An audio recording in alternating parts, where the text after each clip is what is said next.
राज्याचे मुख्यमंत्री देवेंद्र फडणवीस आपलं कुलदैवत असणाऱ्या लक्ष्मी नरसिंहपूर येथे येत आहेत।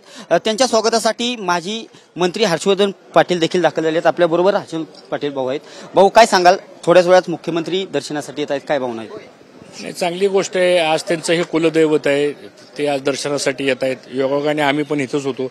ते येणारे म्हणल्यानंतर राज्याचे प्रमुख जर आपल्या मतदारसंघामध्ये येत असतील तर निश्चितच त्यांचं स्वागत करावं। ते राज्याचे प्रमुख आहेत आणि म्हणून आज आम्ही सर्वजण इथं आलेलो आहेत। मला असं वाटतं उद्या गुढीपाडव्याचा मुहूर्त आहे।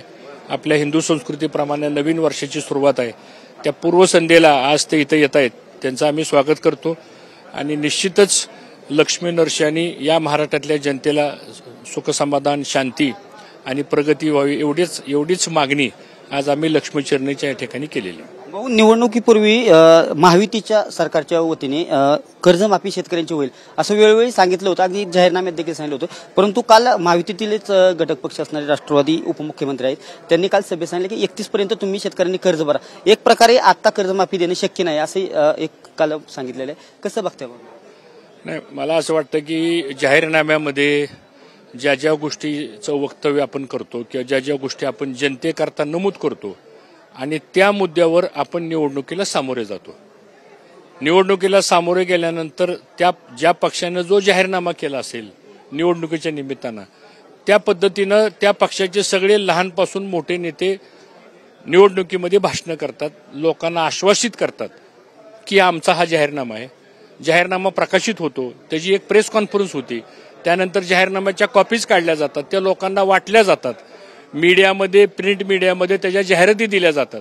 तर मला असं वाटतं की ज्या जाहीरनाम्याच्या जोरावर जनतेनं महायुती सरकारला इतकं भरभरून यश दिलेलं आहे, तर आमची एवढीच लक्ष्मीचरणी प्रार्थना आहे की त्या जाहीरनाम्यामध्ये ज्या ज्या गोष्टी आपण नमूद केल्या होत्या त्या गोष्टीची अंमलबजावणी आता आपण सत्तेत आलेला आहे, 2/3पेक्षा अधिक बहुमत आपल्याला प्राप्त झालेलं आहे, ते करावं।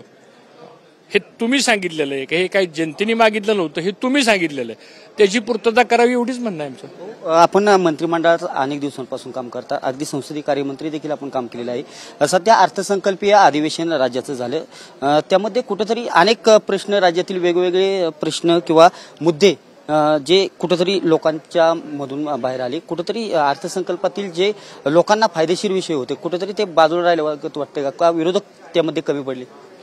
नाही, आता ठीक आहे, मी तर काही सभागृहातला सदस्य नाही, आता न खालच्या सभागृहातला नाही न वरच्या सभागृहातला नाही, पण साधारणतः जी घटना लिहिली गेलेली आहे किंवा जी प्रथा परंपरा आहे त्यानुसार अधिवेशन हे राज्याच्या जनतेकरता असतं आणि अधिवेशनामध्ये ह्या सगळ्या विषयावरती चर्चा होणं गरजेचं असतं, कारण ते सगळ्या जनतेचा आवाज त्या सभागृहामध्ये आपण उठवू शकतो, ह्यासाठी हे अधिवेशन असतं। आणि मग शासकीय कामकाज असतं, तर शासकीय कामकाज तर त्याच्या नियमाप्रमाणे होतच असतं, परंतु जे ज्वलंत प्रश्न आहेत ते प्रश्न सभागृहामध्ये मला वाटतं मांडले गेले, पण समाजाची किंवा जनतेची जी अपेक्षा होती त्या अपेक्षेप्रमाणे कदाचित त्या गोष्टी घडलेल्या नसाव्यात आणि अधिवेशनाच्या माध्यमातून राज्यातल्या जनतेचा जे ज्वलंत प्रश्न आहेत त्या प्रश्नावर साधारणतः चर्चा होणं, त्याच्यावर काहीतरी ठोस उपाययोजना होणं हे काय मला फार दिसत नाही। त्यामुळे अपेक्षा अशी करूया की अधिवेशनमध्ये सरकारमध्ये ठरलेले सत्ताधारी असतात, विरोधी पक्ष असतात, शेवटी हे दोन्हीही घटक हे जनतेचे प्रतिनिधी आहेत।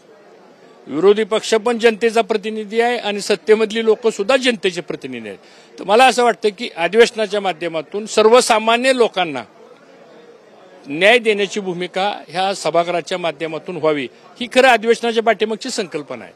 आता ती होत नाही हे दुर्दैव आहे। नक्कीच हे होते माजी मंत्री हर्षवर्धन भाऊ पाटील। थोड्याच वेळात राज्याचे मुख्यमंत्री देवेंद्र फडणवीस हे लक्ष्मी नरसिंहाच्या दर्शनासाठी येणार आहेत आणि त्यांच्या स्वागतासाठी माजी मंत्री हर्षवर्धन पाटील देखील दाखल झालेले आहेत।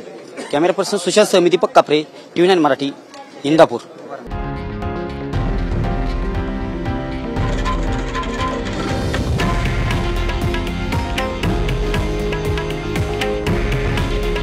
हे आहे देशातील नंबर 1 न्यूज नेटवर्क आणि आपण पाहत आहात TV9 मराठी। काळजी तुमची, हित महाराष्ट्राचं।